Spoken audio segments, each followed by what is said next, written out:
Morning everyone, hope you're good.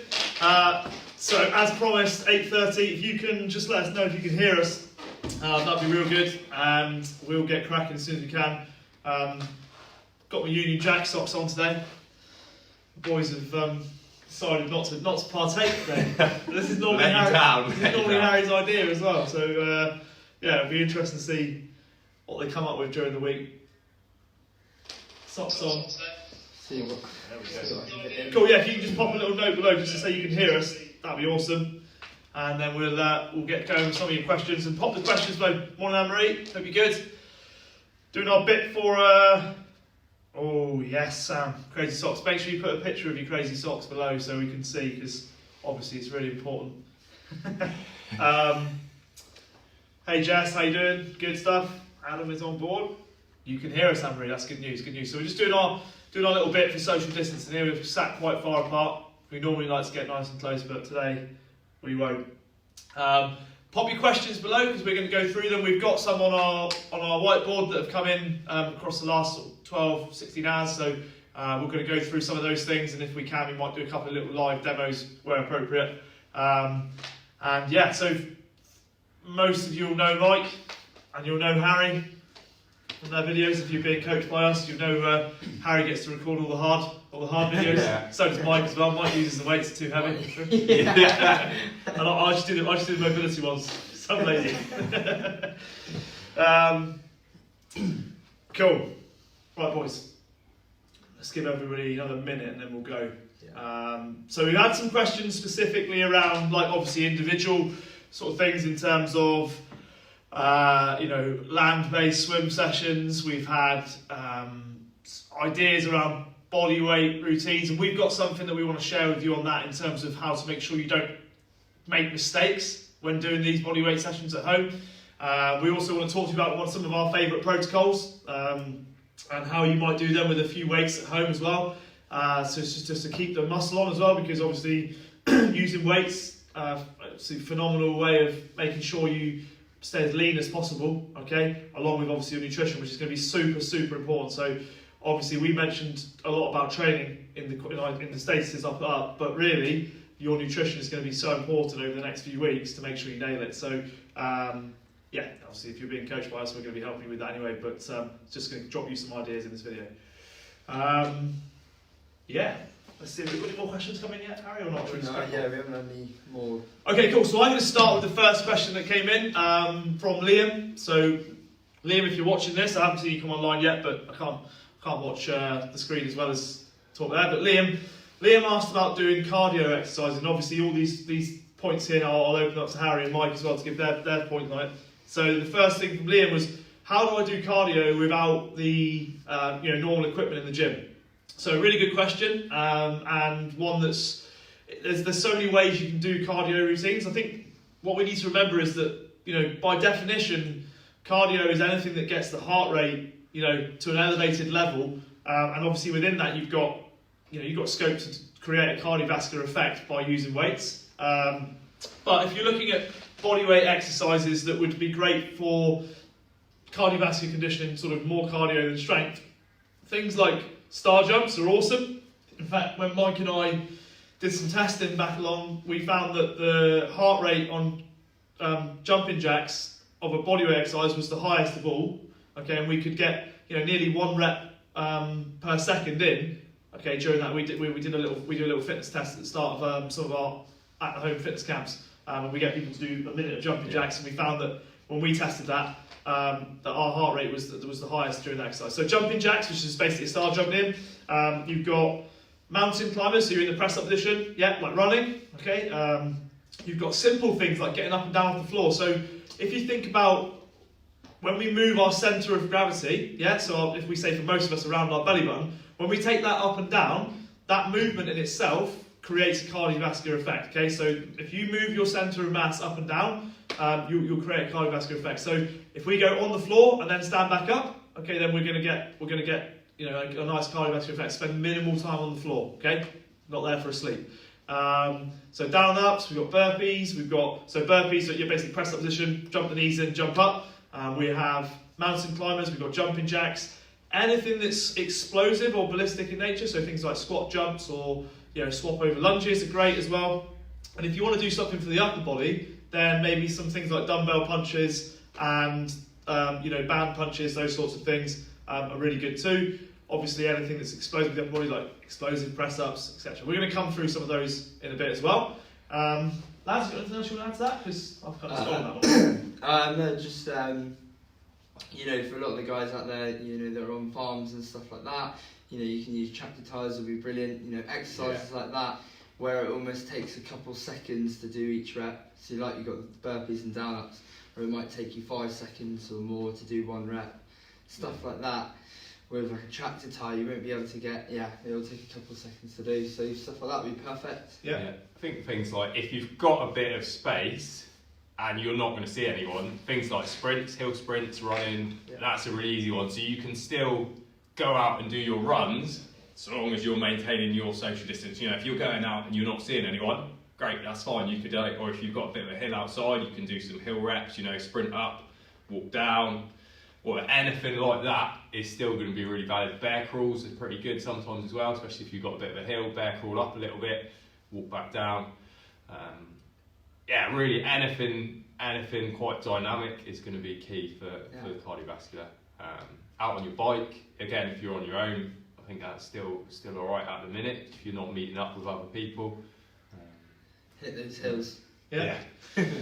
Okay, so the next question that came in was from Nikki, and she asked about doing land-based exercises for swimming. So obviously, right now, most commercial pools with multi-person changing rooms are closed.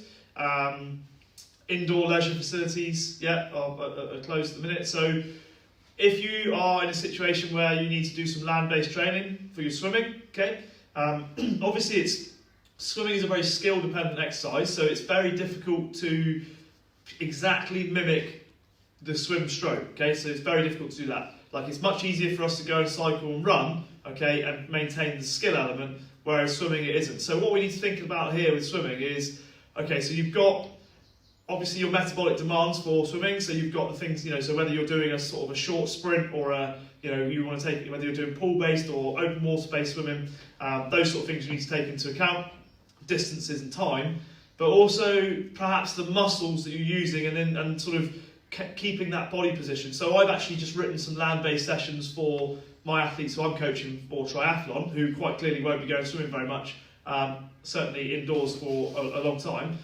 We are looking at ways of them training those specific muscle groups so that they actually get the strength in the areas they need to, and create the right balance. So we're looking at kind of maintaining posture and alignment. So things like, and again, Nikki, I'll cover this with you anyway, because obviously, I'm helping you out anyway, but dorsal raises, myotactic curl-ups, which are basically straight leg, straight arm curl-ups on your back, so midline stability, things like hollow rocks will be quite good in that position, side planks, those sorts of things which create some core conditioning around the midline. I think banded exercises, where we focus on the catch, and so we have our swim chords, and we focus on the first part, and the second part getting an early vertical forearm, which for those of you who don't swim be a little bit irrelevant, but basically when we're swimming we're trying not to swim with a straight arm under the water, so we talk about having a bent arm, and so we can actually push water backwards, not down. So that's something we'd probably look at there. The other thing I think is looking at really what you would do as part of any program, but making sure it's balanced in terms of the nature of it. So what we don't want to be doing is loads of press ups and nothing for the upper back and the rhomboids, those sort of muscles which we know are really super important for open water swimming particularly. Land-based drills, things like dips are quite good so long as you do them properly. Okay, so dips are one of those exercises that people do at home on chairs and benches, and they get them. It's really easy to get them wrong, and you end up with like a really rotated forward shoulders. Okay, and then you can put there's a lot of stress on the front of your shoulders there. So making sure you're properly aligned when doing dips, and potentially looking at where your hands are on whatever it is you're doing dips on is really, really important as well. Got something to say? No, just not on that. No. Some stuff. Okay, yeah, cool. Mike, anything? I know you guys don't really swim that much.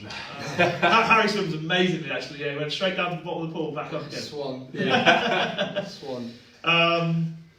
Has there been a question? Yeah, so Benjamin Owen says, I've just been moving my belly button and nothing happened. Okay. You talk about your, Cool. That's probably, Ben, because you did it breathing in and out, mate, rather than moving up and down. John Snowden says, sorry, what's a bear crawl? So What's a bear crawl? We can demonstrate bear crawl. Yeah. Right? Can we do I'll that? be the glamorous assistant. Go on then. Yeah. I'll move back a little bit. You do your bear crawl. Here we go. So this is the bear crawl. Okay. So basically, in the pressed up position, when we do the bear crawls, one of the common mistakes is the bum's in the air. Okay. Keep your bum down. Yeah. Do not let your bum come up. Try and keep your knees close to the ground, and then you're going to crawl normally within this space. So keep going, Harry, because you'll stay in the video. Then, yeah. And he crawls forward, and that's nice and slow. I like the way he's done that there. And then we'll just speed him up a little bit. Yeah. In there, and then he comes back this way. Okay. So that's a bear crawl. Don't worry, John, plenty of those coming for you over the next few weeks. Keep you active. Alright? Cool. So, swim, Nikki, going back to your point, just to round that off. Swim, you want to be thinking about extension, you want to be thinking about muscles that you use when you catch the water, and you want to be thinking about posture and alignment in the water as well, and making sure that we don't create an imbalance by doing too many exercises that only work as in one plane of movement, but equally, thinking about the fact that we've got muscles on all round our body, not just on the front, which I think is one of the common mistakes. Cool. Keep an eye on those questions, Harry, as well. We'll go off the board. Mike, do you want to cover the next one? So the next question that came in is how can I do weights and cardio at the same time? Okay, so one of the methods we use is what we call complexes. Okay, and Mike's just going to chat you through. Yeah. mine. So complexes essentially. If you put together a complex, it's a series of exercises that you'll do back to back with a weight without putting it down. So we use them a lot. Brilliant tool. You can use kettlebells, you can use dumbbells, you can use a barbell if you've got it. And the key thing with it is pick between probably 4 and 8 exercises, and you're going to go through the whole sequence without putting it down. Okay, and you want to make sure you've got a little bit of everything. So a little bit of lower body, a little bit of upper body, a bit of core in there, and a weight that is challenging, but not challenging to the point where you've got to take so much rest. So you want to be able to get through all the reps, but you want to, by the time you've finished all your set amount of work, basically you want to be ready to rest, if that makes sense. So you might go, a little sequence we like to use with a kettlebell, you might go 8 single arm rows on each side, 8 single arm swings, 8 cleans on each arm, 8 squats on each side, and then 8 presses on each side. So 5 exercises there. If you do 8 reps on each side without resting, you're going to be doing 40 reps. Okay, so brilliant way of combining a bit of strength work, but also 40 reps on that is probably going to be taking you about a minute, maybe longer, minute and a half, depending on the weight. Put those all together, and in quite a short space of time, you can hit your cardiovascular system and a little bit of strength endurance. In there as well, and you don't need a massive weight, just a weight that is going to challenge you for that. So like if you're using a kettlebell, depending on if you're male or female, could be somewhere between 8 and 16 kilos is probably going to be plenty for that. I think on that as well, for those of you who haven't got kettlebells, the dumbbells offer quite a nice option because they don't require quite as much skill. So some of the movements with a kettlebell, they do take a bit of coaching, and so dumbbells offer a nicer version of that. I think one thing that we find what works really well for us when we're using them with people is stick with the basic exercises from the ground up. So we like to start on the ground, so things like deadlift first, maybe with a barbell, then into a bent over row, front squat. That might be 3 exercises, and then you might go to 4. Just for a progression wise, I guess this routine really is not a high rep routine. So the progression really is more in trying to improve the weight that you're lifting, for the same amount of reps, okay, or adding an extra exercise in. So you might start, like Mike said, with 4, and then next week you might do 5, but for the same amount of reps, and the next week you might do 6 exercises for the same amount of reps. And then once you've kind of got the 6 exercises or the 8 exercises that you're happy with, and you feel that there's giving you balance in what you're trying to do, then maybe you can increase the reps slightly. But I would say that possibly, in our experience, like complexes, we don't tend to do more than 10 reps. 10 to 12. It's a maximum. Generally. And also it's a great way of getting your heart rate up. Yeah. You think in those complexes there, you're not going to have a lot of time to breathe and stuff like that. You've In got a so really much short going space on. of Yeah, time. you've got so much going on. So that is a brilliant way of getting your heart rate up. In fact, like if I had, like I often say to people here, if I had no equipment other than what we've got here, like a pair of dumbbells, a kettlebell, and a barbell, like that would be our way to help people with cardiovascular fitness. Yeah. Like it's just phenomenal way of training, and we use it within our programs anyway that we do, like either online or in here or with our Blast Fitness Camps. We're using those protocols like all the time. They're a mainstay in our systems. Cool. Any questions come in, Harry, or should we move on? No, not so far. Okay, cool. Don't be afraid to pop some questions now, guys. I know that at this time, like this is an area of our expertise, but at the same time, you've definitely got the questions that we want to answer. Obviously we've got a list of our questions on the board that we've had. I might just open this one up to Harry to start with, because we've some of our favourite protocols that we like to use within obviously a system that we've put together that's progressive. And then we'll go around and we'll just between the three of us we'll talk to you about some ideas. This would probably be a really good time to get your notepad and pen out, because this some of these things here, they might just keep things fresh for you in the next few weeks, just to help kind of keep you motivated along the way. Yeah. Harry, So a couple of you that see our workout videos and stuff like that, or come into the gym to train, you might hear Mike, Matt, myself walking you through the workout format, but it's quite hard to remember that. So what we like to, just different ways of training, because you might have not that much equipment, a rough idea of what you could do, but not know how to program that into a workout. So ones like as many rounds as possible, every minute on the minutes, all sorts of stuff like that we can do, or split it up into rounds. So I'd just like to, walk through a few of them. Like I was saying, as many rounds as possible, or AMRAPs, you could have, you don't have to have many different exercises. You don't have to have many exercises in that. For example, if we were just to program something at home, 5 press-ups, 10 sit-ups, 15 air squats, and then if you did that for 15 minutes and trying to get 10 rounds in, that's 50 press-ups and etc. like that. So it's a great way of squeezing that all in. Every minute on the minute workouts, the aim of that one is you have 1, or you could put 2 exercises into a minute. However quick you do an exercise in a minute will dictate your rest, which is quite hard to play around with, because you're not too sure whether to go all out as quick as you can, get as much rest, but then obviously it's going to be quite taxing, or pace it quite well in that way that you will just get about your rest in. But if you had every minute on the minute workout for 10 rounds, 3 exercises, that's 30 minutes just done there. So it's so easy to do stuff like that.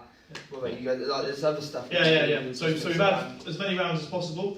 Yeah. And we've had every minute on the minute on the minute. Yeah. I think things like Tabatas are really good. So you do, definitely if you're looking at doing some cardio work, they're really good. So 20 seconds work, really, like 20 seconds hard, intense work, 10 seconds rest, and then you can do it for between 4 and 8 rounds. So if you were, just to keep it really simple, if you're thinking, right, I need to work on a bit of cardio, 20 seconds mountain climbers, nice and fast, 10 seconds rest, 6 rounds on that, it's 3 minutes, and I guarantee your heart rate will be up at the end of that. So just really simple, or even pairs of exercises. So you could do 20 seconds of squats, 10 seconds rest, 20 seconds down and ups, 10 seconds rest, 6 rounds of that.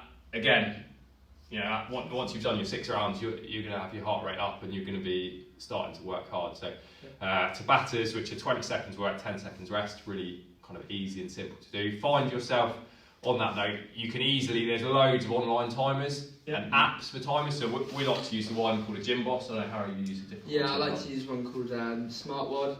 Yeah. And then you've got the options there of say Tabatas and stuff like that. And you can just program it in really easy. You don't have to look at your clock. Just wait for your timer to beep. I'll put in the comments in this video. I'll put a link to a couple of timers that you can use at home, because I think that'll be really, really useful for you, in terms of the fluidity of your sessions. Because if you're trying to look at a watch all the time when you're doing these sessions, yeah, it's just not great. So we'll pop those in there, people. Yeah, and then also, you know, like we're talking a lot about getting our heart rate up and stuff like that. Some of you might want to program your sessions where you'll start off with a little bit of strength before going into like a cardio element at the end. You can even do those sorts of things, just be not as intense, you know, like bring down the intensity, make it a little bit slower. Or even nice and simple, you can have like 3 exercises like strength based, 12 sets, so we're working on like hypertrophy, because you know, if you got to think with strength training, if you are just doing strength, you know, high weight, small, like low reps, you know, now you're at home, now you haven't got the weights or anything like that, so, you know, and also hypertrophy, it's brilliant, like you're building that conditioning around, like, you know, like we always say about earning your right to be able to lift heavy. But nice and simple, like 12 reps we like to stick to, 4 rounds through, 3 different exercises, or we could even go for like holistic sets that you like to use a lot. Or even something like 21, 15, 9, and then that's a great way of getting quite a lot of volume. 45 reps. Yeah, you know what I mean, quite a lot of volume into a couple of exercises. And yeah, by the time that's only 3 rounds, but like you say, you've done 45 reps. Yeah, I think like another way of, like Harry just made a very good point there about, obviously for those of you who go to the gym currently, and one of the things that we do as part of our programs is using some tempo work. So where you haven't got the weight that you can do, you know, to elicit the same strength benefits, we'll do what we call time under tension. So for example, let's just take a press up, because most people are familiar with how that looks. 2 seconds on the way down, no pause at the bottom, 2 seconds on the way up, so that's a 4-second rep, okay? Now, if you do 10 of those, or if you did 2, whatever, I don't, you know, just wherever you start, that's a great way of seeing, okay, so time under tension, I can manage 4 reps at that tempo, so 2 seconds down, 2 seconds up, okay, so 16 seconds work, and then let's see if I can improve on the volume I can achieve at that tempo. The time under tension, what it creates is sort of, at a muscular level, basically there's a lot of eccentrics, the lowering phase, it's a lot of time and tension, that's where we get really strong, okay, and that's where a lot of the benefits come afterwards, if you like, that's where a lot of the muscle tears happen, that we then regrow. So time under tension is a really good one to do, so slow reps, obviously that can be done with squats, press-ups, pull-ups, you know, there's a number of exercises that lend themselves to that there.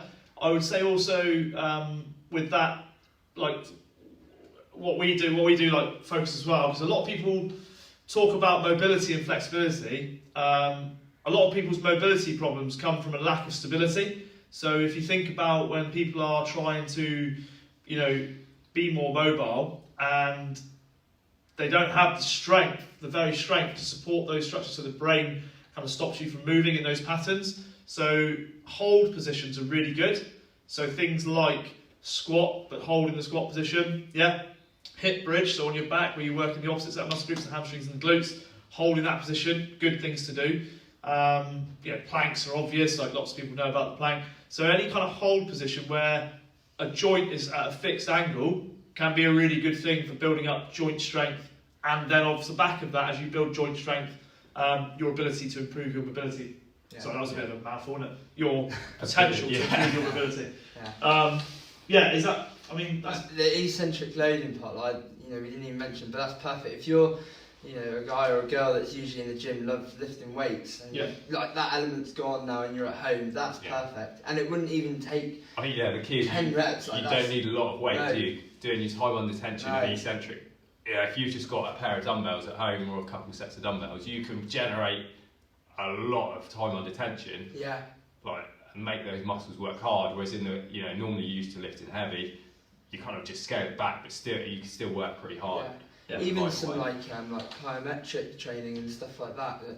You know, we do stuff in here with the, you know, jump boxes. You know, some people are coming in, we're getting them just to throw themselves on top of a box. Even if you've got like quite a high TED, like doing step offs, landing in a squat position. You know, if you're able to have, you know, 2 objects at about that high, you can do some press up, drop offs. Again, it doesn't require a great deal of reps. It's just another way of getting that strength element into your session. I would say, like, on that as well, because one of the things that we've got down to cover is about progressions. Is like if you're going to do jumping and those sorts of things, those more ballistic exercises, that needs to be underpinned by good strength. And you know, you don't want to get people jumping over objects and stuff without the stability as well. So just make sure that you bear this in mind if you're going to do stuff at home. It's like, you know, just from a bit of a safety point of view. Yeah. You know, I don't want to see people jumping off boxes next week if they can't squat yet. Yeah. Right? Yeah. No, Right. Otherwise, we'll be filling up A&E. Yeah. Right. Penny's just asked, without buying an entire home gym, what equipment is most useful on a budget? Yeah, so a few real simple things, some bands. Do you want to just grab some? Yeah. These are going to be like, they're quite universal things, so you can do a lot with them. A set of different thickness resistance bands that Matt is just getting. We've got there. Yeah. Okay, really solid loop bands, not the ones with the handles at this point. These ones are perfect. I think generally they're down at their shoulders, either strength bands or like a 41-inch. I'll put a link in the video later on. Yeah. Remind me to put these links in, by the way. Yeah. Foam roller there, great for your mobility. Lacrosse ball or any ball will do if you can't get a lacrosse ball, so a tennis ball is fine. Set of dumbbells. Okay, so if you can get a couple different weights of dumbbells.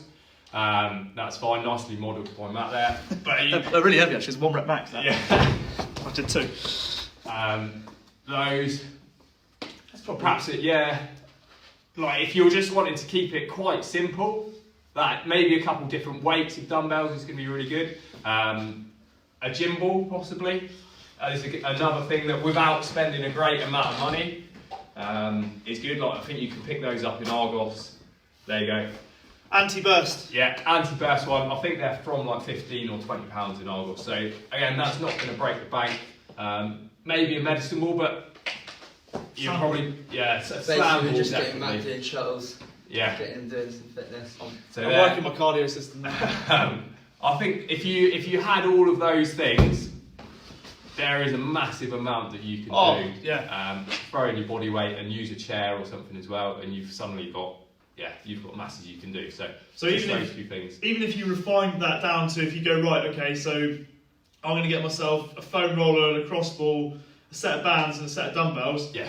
Like that would be absolutely perfect. And for our Blast at Home Fitness Camp, that's what we ask our members to have is a set of bands and a pair of dumbbells. We don't actually even ask them to use a foam roller during those sessions. So, you know, a set of bands and a set of dumbbells, perfect. If you want to add to that, to open up your options, then Mike's just given you those as well. What are your favourite exercises? Favourite exercises? Yeah. Just who asked that? As in general. Amy Danes, yeah. Amy. In general, yeah. So all of us. So I'll tell you what, Amy. Just on that, like we'll answer them. But just if you've got any, like when you say favourite exercises, like just refine it a little bit, because obviously, you know, favourite as in what we think are best for people, or favourite because we just like doing them. I think it is. Yeah, what we like doing. What we like doing. Yeah, like just us and. Okay, cool. Well, go on then. How are you going? On me. Yeah. Rowing, because I'm really good at rowing. Rowing? Really? Because I'm quite tall. Yeah. Anne-Marie says, are you going to provide live sessions like this for blast sessions to avoid social contact? Matt. For me, like I really like pull-ups. Okay. Yeah. And a few of my triathlon friends like to tap into me on that, because they said if you were a bit smaller, you'd probably be a bit more aerodynamic. But I argue that the pull-ups are really helping my swimming. So I really like pull-ups. I think they're a brilliant exercise for the whole body, particularly if you do them properly. Like pull-ups where the feet are slightly in front of the hips are brilliant, because it maintains that core stiffness in the middle, and you get a really good engagement of like the whole body. Other exercise I really like like tube walks, okay, for glute activation. And I think that's where a lot of people, I think they're a brilliant exercise. So pull-ups and tube walks, if I had to pick two, one with a band and one with a bar. If it's a bodyweight exercise, I love any sort of variation on a press-up, which makes it a little bit more interesting and moves us around in a different plane of movement. I think they're really cool too, for core stability. So, beach muscle. Yeah, Matt. Yeah, exactly. So I can get my incredibly tan body up. Yeah. I quite like you're like this. you know, I quite like checking into our program sometimes that gymnastics element. You know? So like a pike press up, where it will hit the shoulders a little bit more than the chest in a normal press up. Yeah. And I can like show you like what it basically is if you're in that press up position there, you're going to go into like an inchworm, walking the feet up, bringing the hips up nice and high, trying to get those shoulders touching the ears, pushing that floor away from you as much as you can. Bring the head down to the floor, flexion at the elbow, then a full extension at the top. Okay, trying to bring those elbows in line with those hands rather than taking them out to the side. Okay, so keep them nice and tucked in, just like so. So I really like doing stuff like that when Matt's about variations of press ups. Yeah, I think the biggest thing that you need to be aware of, and this is something we're going to cover, like when we get asked about sort of bodyweight routines and balance, is that like you've always, and we're big on it, like in terms of our program design, is like making sure that like it's not just a bunch of random exercises put together that could potentially make you cause you an imbalance. Like you need to think. Oh no, you don't need to think. Like we, when we're trying to design a program, need to think, but you also need to be aware of. Okay, so I've done a pushing exercise there. Have I done anything that kind of opens me up and does like a pulling movement? You know, and I think that's something really important to mention at this time where potentially most of us, like I've spent probably the best part of the last 4 days at my laptop just trying to organise stuff. I think it's really important that we consider the balance in what we're about to go and do, you know, training-wise. So if we're sat all day in front of a laptop, typing away on a phone trying to sort stuff out, we need to be thinking about, okay, so when I go and do my next routine, I probably need to do some mobility for my upper back, and I probably need to think about the balance in the session that I'm about to do. So I don't want to be making my chest muscles any tighter than they already are because I've been lent over a laptop all day trying to sort stuff out. Yeah? Any other questions coming in next? That was that will do it. So there was that quick question from Anne-Marie about are we going to do live sessions to avoid social contact with Blast? Anne-Marie, there'll be an announcement on that later on this morning. Tasman Worth said like the plank. Better to do it for longer or shorter sets or intervals, really. So for me, I would say shorter intervals. Because what can happen is if you're in the plank position and you've got your abs engaged, it's quite easy, well not quite easy, it's quite common that as you start to fatigue, your abs actually, you lose that engagement in your abs, your lower back starts to dip in and you end up with more, kind of putting more strain on the lower back. If you can hold the plank, great, but if you haven't got somebody watching you there, you're better off to do shorter, more frequent rounds with a little bit of rest to make sure you've still got those abs engaged, rather than thinking, right, I've just got 2 minutes in the plank, and at which point you're ending up, your hips are like touching the floor, you've got compression going on in the lower back, your head's up like this because you're thinking you're trying to keep up, you're straining your neck. That's what I would say. Absolutely, and I think like if you're given a longer interval to do, and you feel your own technique dropping, I would say put your knees on the floor, rest, get your breath back a little bit, brace your abs again and go. A lot of one of the problems that sort of Mike said then about the head up is a lot of people hang off their lat muscles when they do a plank, so I'm forever going around and just making sure that people don't do that during our session. So we'll make sure that the pelvis is aligned properly, tucked underneath, get those abs engaged, and maintain a nice posture that means you don't hang off of your lats. And if you've got a mirror at home and you get a chance to have a look, just look at your shoulder blades, and if they're poking up, then you've kind of lost that position in terms of plank.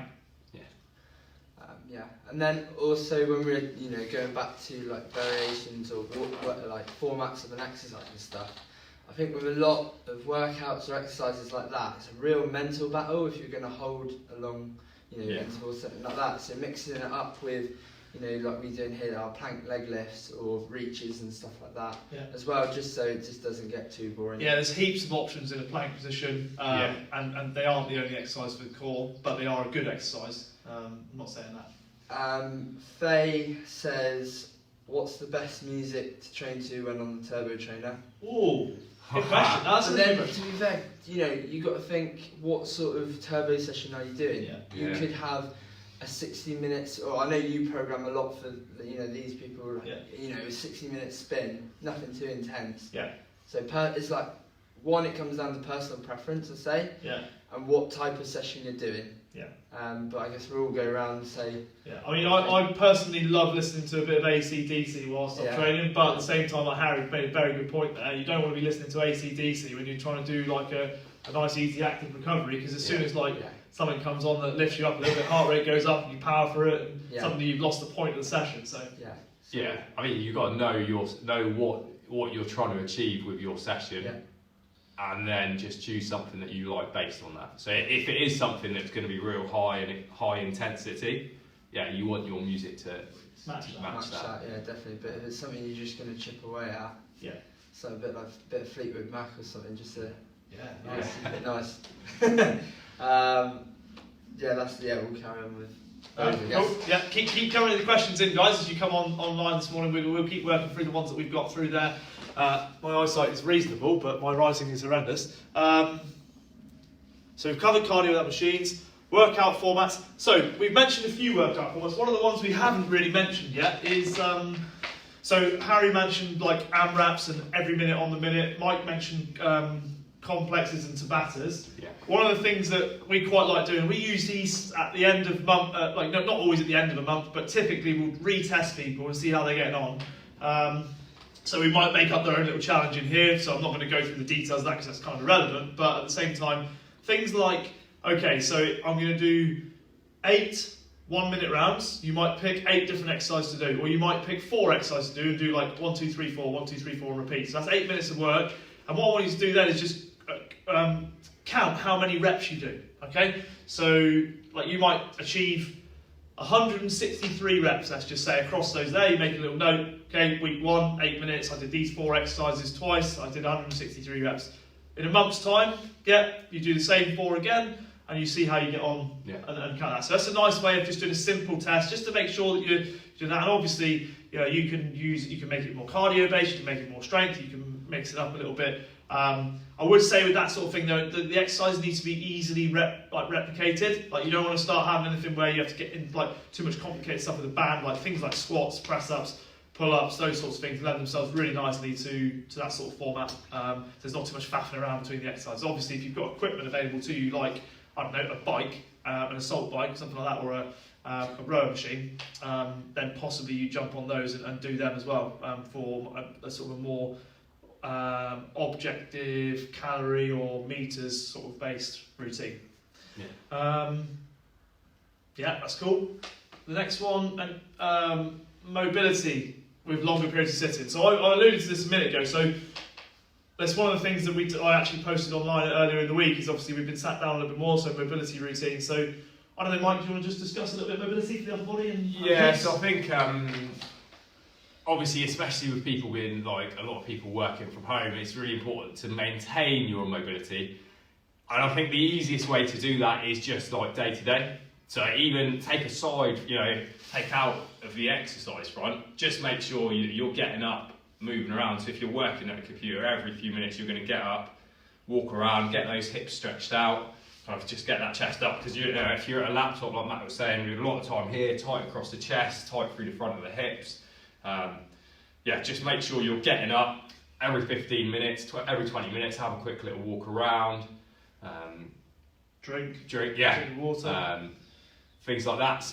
Before you go into your session, even if it's something as simple as getting up and walking around for a little bit, don't, if you've been sat down for 8 hours like this, don't suddenly go in and think, right, I'm going to smash out 100 press-ups or something like that. Yeah. Even if all you're doing is getting up, walking around for 10 minutes, stretching up nice and tall, then go into your bit of a mobility routine or warm-up, and then into your session, just to make sure you're properly prepared for that to kind of counteract those longer periods of sitting. I think you wouldn't, we just need to think if you think of your body a little bit like your car, hopefully you wouldn't just turn the ignition on and go out the driveway at 100 miles an hour after it's been sat there for the equivalent of a week. You'd probably turn the ignition, wait for the heat plug light to go out, then start it up, and you probably wouldn't drive it at 300 miles an hour, out the driveway. You need to check your oil and stuff before you go. Yeah. You need to do the little bits of maintenance. You Yeah. know. Yeah. What just for people that are like, yeah, I need to do some mobility out there. They haven't said this, but I think it might pop up. Is what should they do? And what sort of exercises? Yeah, I think so. You want to look at something that is progressive as you get warmer. So again, with your mobility, you're not going to go straight into something that's really, really challenging. A simple exercise that we quite like to use for your mobility, which hits a little bit of everything, upper body and lower body, is outside the hand mountain climber. So that's just one exercise, brilliant. If you're in the press up position here, stay back from you guys, take your foot flat on the floor, outside your hand, so from that position, press up position, abs nice and tight, you can go to there. A few variations from there, you can just work on dropping the hips down a little bit, come back, change sides. Once you're warm, a couple variations you can easily throw into that to help is to go there, drop your elbow down to the floor, come up, change sides. Take your time on it, don't rush through it for that. And another one, again, another progression, foot there, open the chest out, okay? So it's really nice and simple. So with that, you've just got one exercise that is brilliant for mobility, and you've got 3 nice simple progressions that will help kind of lower back, hip mobility, adductors, Thoracic and stuff. everything. So that, like, just really simple movements. I would say for your mobility, go for movement based rather than just thinking, oh, I'm just going to spend the whole time static stretching my hamstrings. Okay, like static stretching has got a place, but if you're looking to improve your mobility, it's got to be movement based.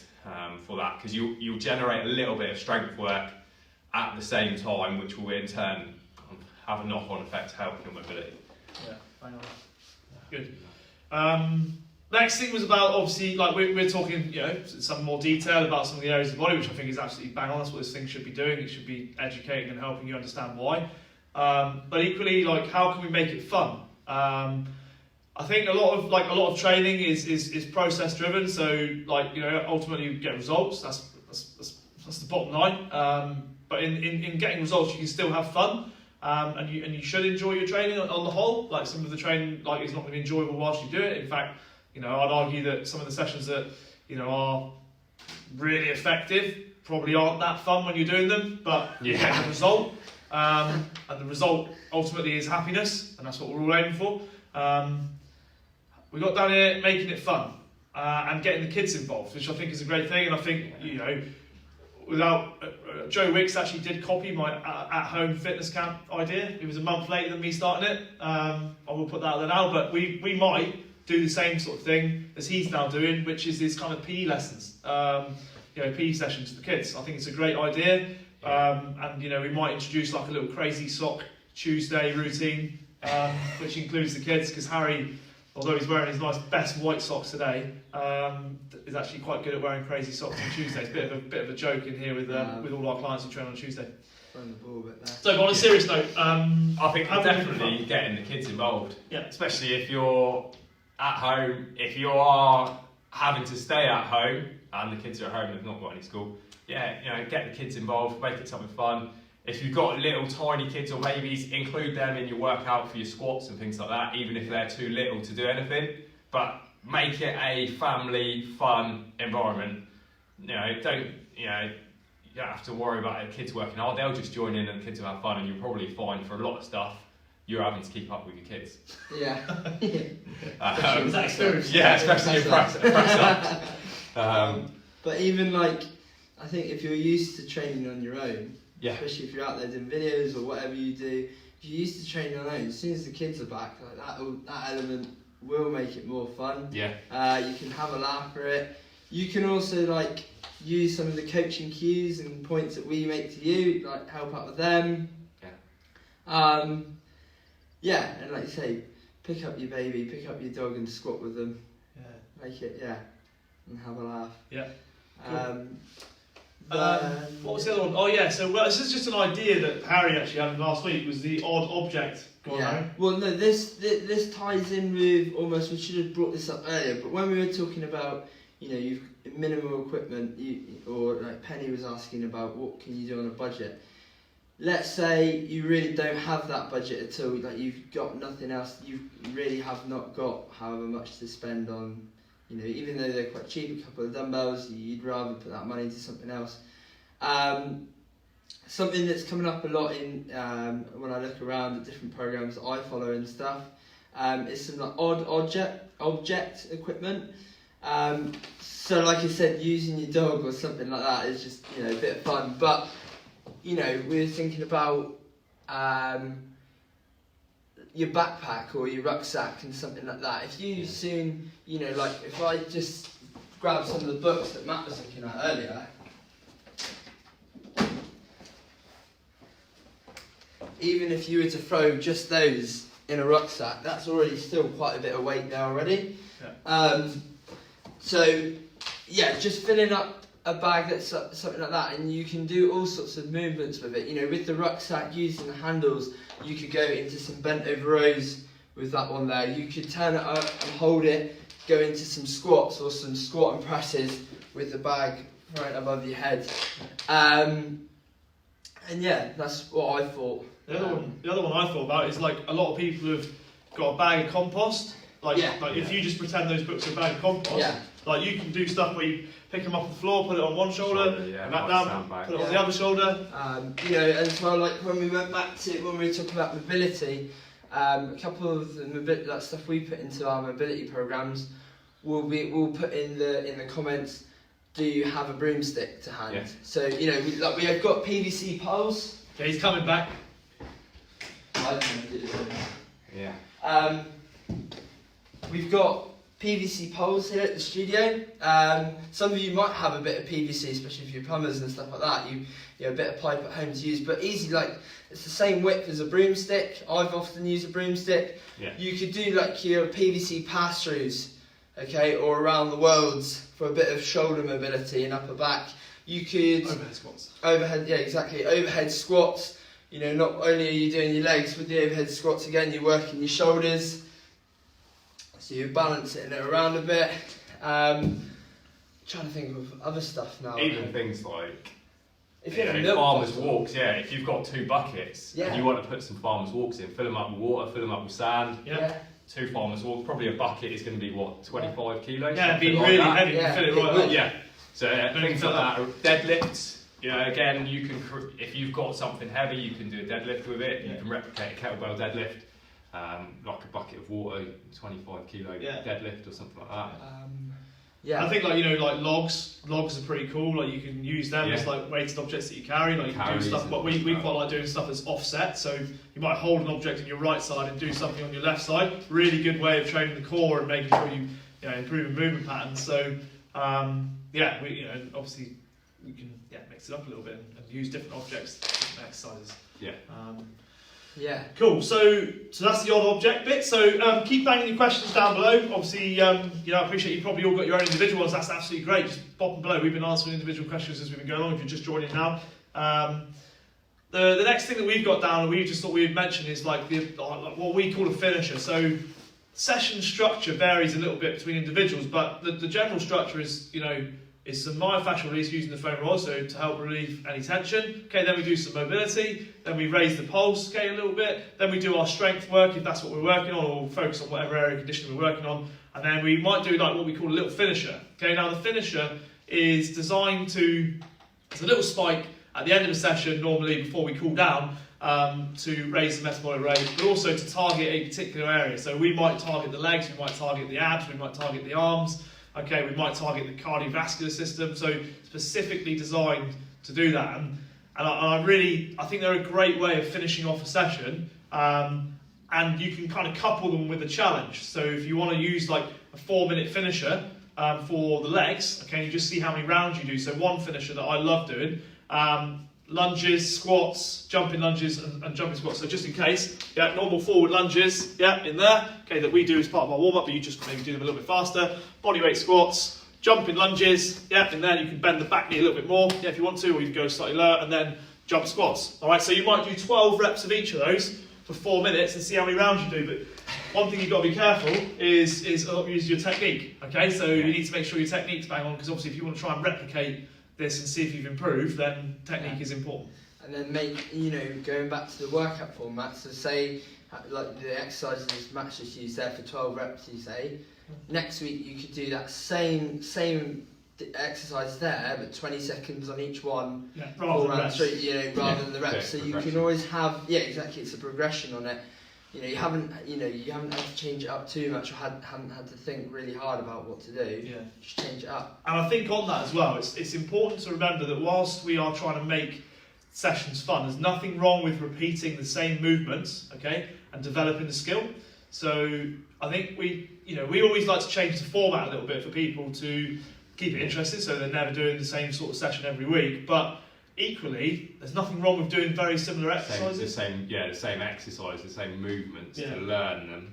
Yeah, get the quality, because developing a skill like a movement pattern is, it takes time, especially if you're trying to undo like faulty ones as well. Like you need to repeat movements and try and learn them and do them correctly. Yeah, repetition. Any questions or Faye's got a couple ones again. How much water should I be drinking every day? Yeah. And then another one was, do you ever get days where you don't feel motivated? We were talking about this the other day. Yeah. We'll talk about the motivation one first. So Matt did a video the other day on motivation. And is there days in like our training or something like that where we're not feeling motivated? Yes, absolutely. We're all human. We're all the same. There's days where if we've worked a 12-hour day coaching, we've been in a gym all day, the last thing we want to do is almost go and train ourselves now. I try and stay out of that mindset all the time. And luckily I find it quite easy just because I love it and I just do get excited about training. But I always, when I get to that point, the hardest bit, and we always say it in here in the studio, the hardest bit is just getting there. For a lot of people that will come in the studio, the hardest bit's getting there. As soon as they're in here, they don't have to think. We're here to think for them and instruct them through everything they do. Where another thing is, once I've got to the gym, that's one step. I chuck on my music again, like whatever, if I'm really down, I'll put something really intense on. And then I remind myself why I'm here and why I'm training for, and what's the goal. Because it's all good, saying you want to break a shearing record or, compete in an Ironman or something like that. If you're not, you've got to get there. You've got to remind yourself why you're doing it. And that's what I do when I go through my days when I don't feel very motivated. And then as soon as it's just me. As soon as I get going, I love it. So glad I did it. But I think definitely like you're not alone when you're if you're feeling not motivated. Like crikey, we've only got so much energy to spend, and I think that's where for me that's the value of coaching. Is I have a coach, and the value of coaching is in the fact that you don't have that much energy to put into everything. You can't be putting it everywhere. So we talk about free will and the ability to have space to think. And sometimes when someone just tells you what to do, that's an amazing. It takes a lot of weight off your shoulders. Whether that be fitness, whether that be in business, whether it be even just simply maybe even someone just having childcare. Just that sort of space for that person who's normally in charge to just not have to think, turn up and do. But equally, if you're having to self-motivate yourself, then I think you don't need motivation if you remember what you're trying to achieve.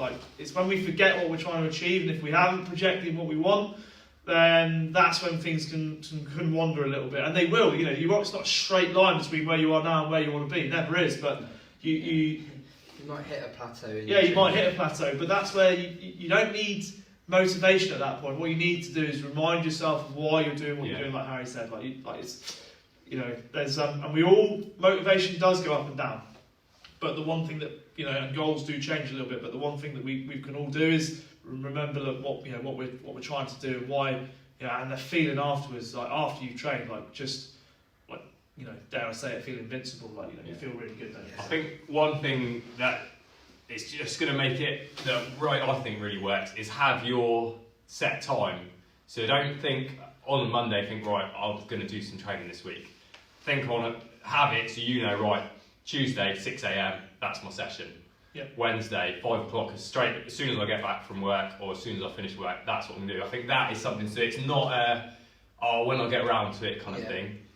That is your training time. That's what happens, okay? So you know, there, get in, get it done. And then, so if you are feeling a bit like, oh, a bit tired, just get in and get it done.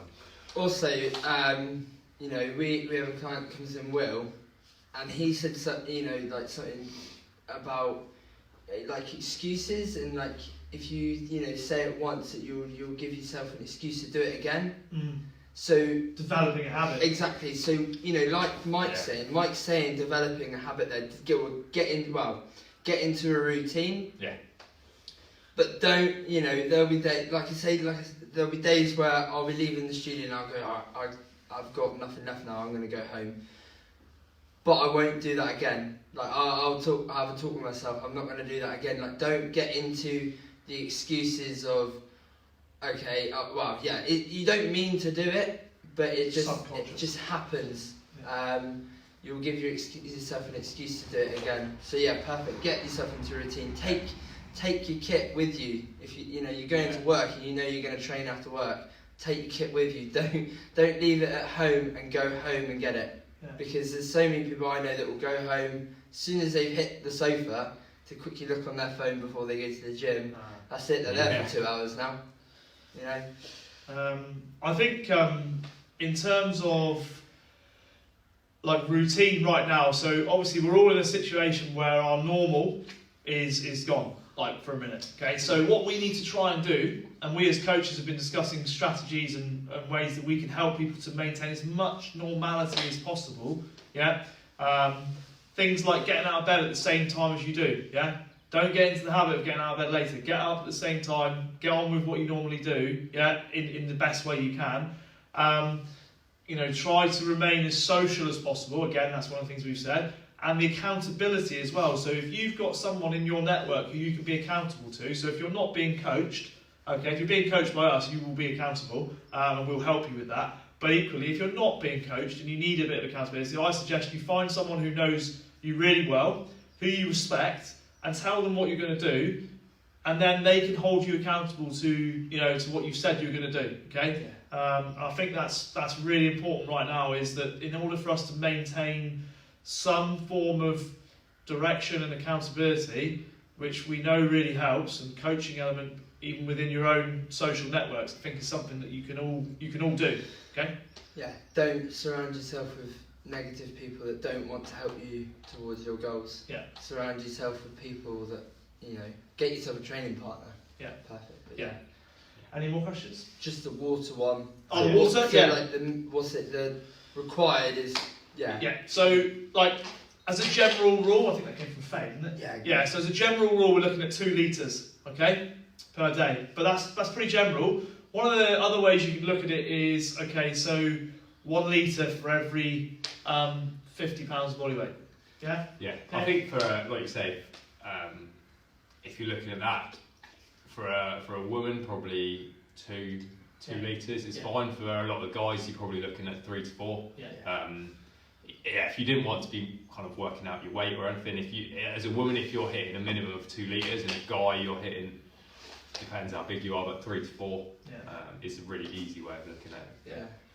Yeah. Then obviously you just have to take into account your environment right now. So if you're stuck in a hot environment, then that's something to think about. If you're training, you need to think about that.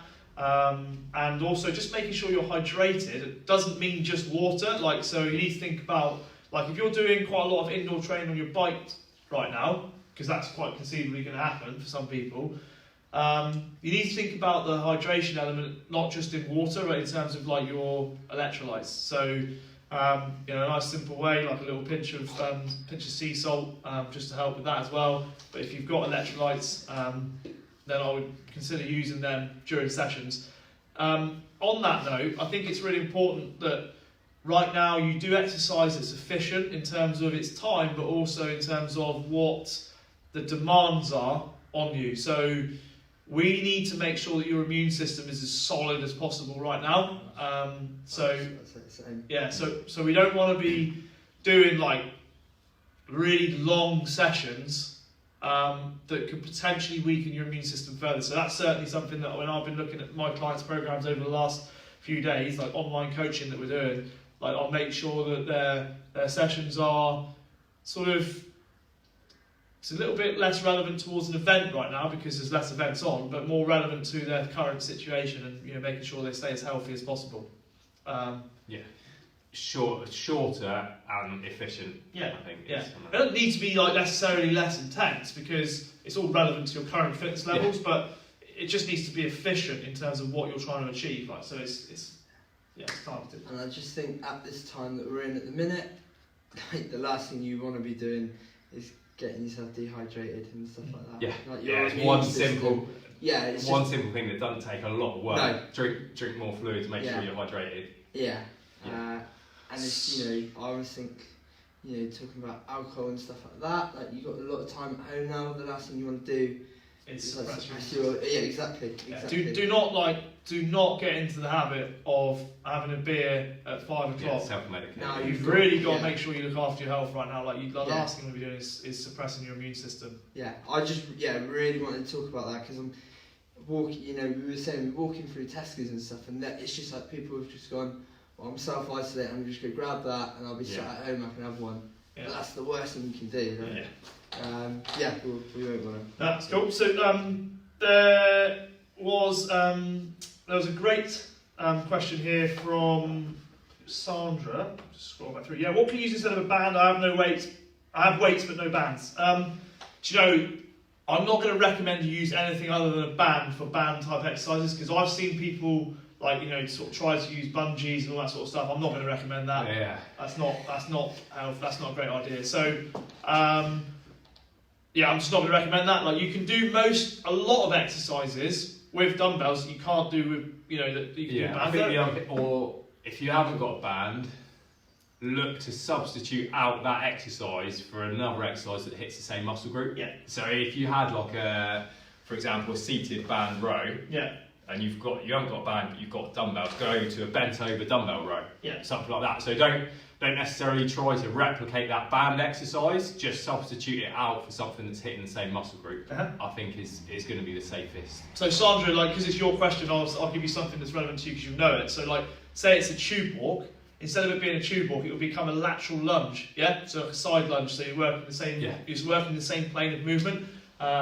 So obviously when we're looking at programs we're looking at different planes of movement, so sagittal plane, transverse plane around behind you, and you've got your frontal plane as well. So we're looking at kind of making sure you're moving in the same direction, maybe not using the same piece of equipment. All right? And it's like I said, like a bent over row that we might use with a band, especially at Blast. When I said get your rucksack, put some weight in it, use the sides, to do your rows. Another question coming there from John around protein. Okay, so how do you use protein powders to get the best results?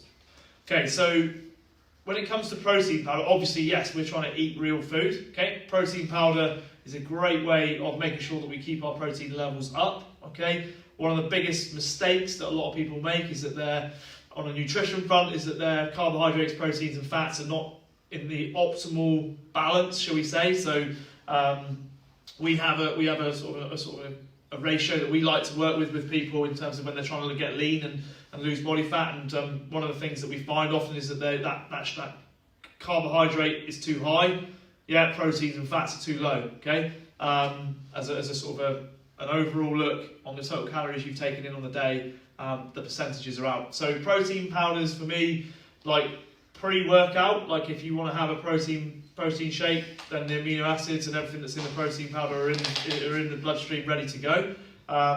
Equally, I like to use them in smoothies because that's a great way of making sure that smoothie doesn't become completely carbohydrate dominant. So making sure that protein is in the smoothie. Pre-workout is an option, so probably 45 to 60 minutes before a session, and you wouldn't necessarily need to have any, provided your session is no longer than an hour, you wouldn't need to necessarily add any carbohydrates to that would be absolutely fine.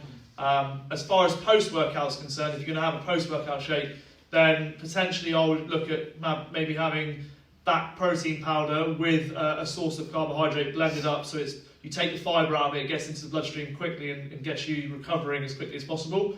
So I think that kind of covers the main uses of protein powder, John.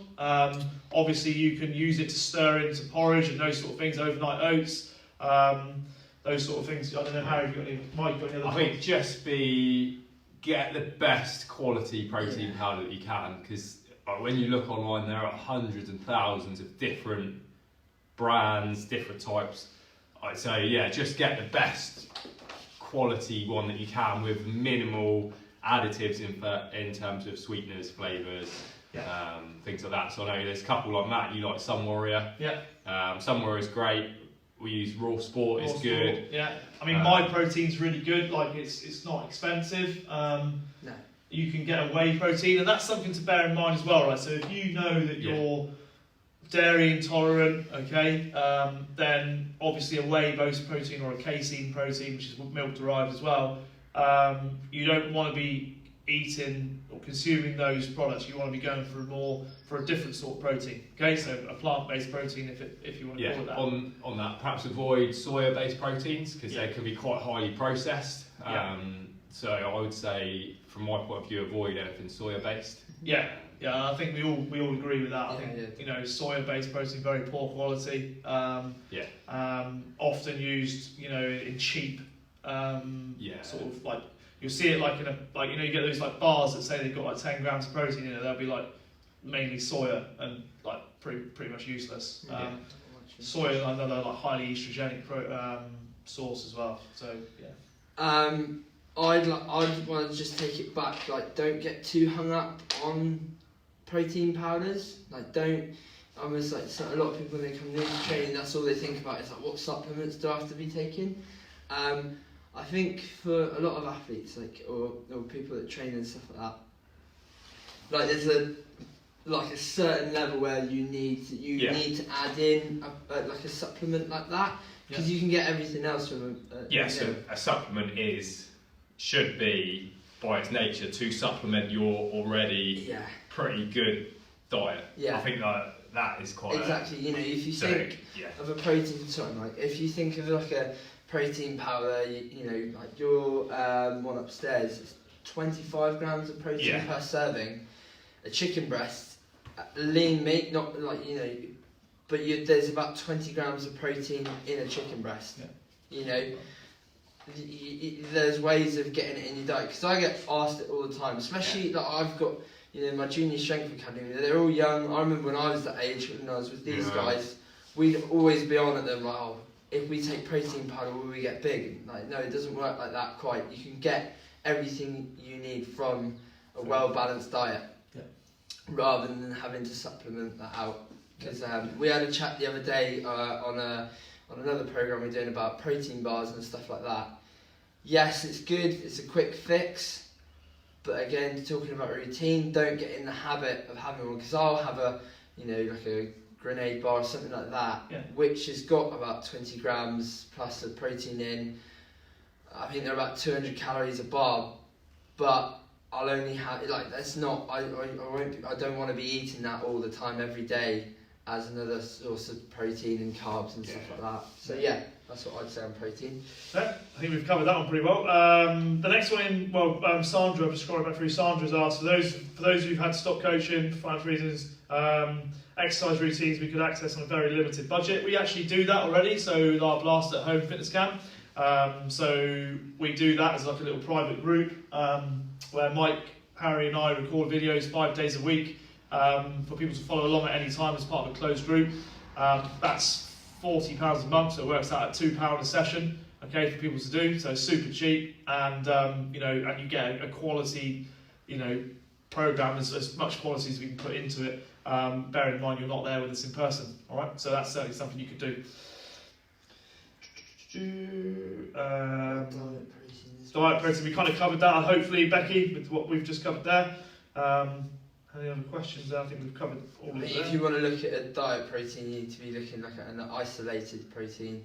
and like whey good, protein isolate or whey protein isolate, which My Protein do. Yeah, exactly. I'd say My Protein or bulk powders or something like that. Cheap and good. Yeah, it's cool. I think like a lot of there's a few other points on the board that I'm just looking at there. We've kind of covered in all the things we've discussed already. So if you guys are happy, hopefully that's been really useful to you and brought a bit of positivity into your morning. Mike, Harry, and I are obviously going to be doing everything we can to still provide a service that we're happy with providing. And if you've got any questions or if you want to jump on board any of our coaching programs, whether it be our mobility and movement program, Blast at Home Fitness Camp.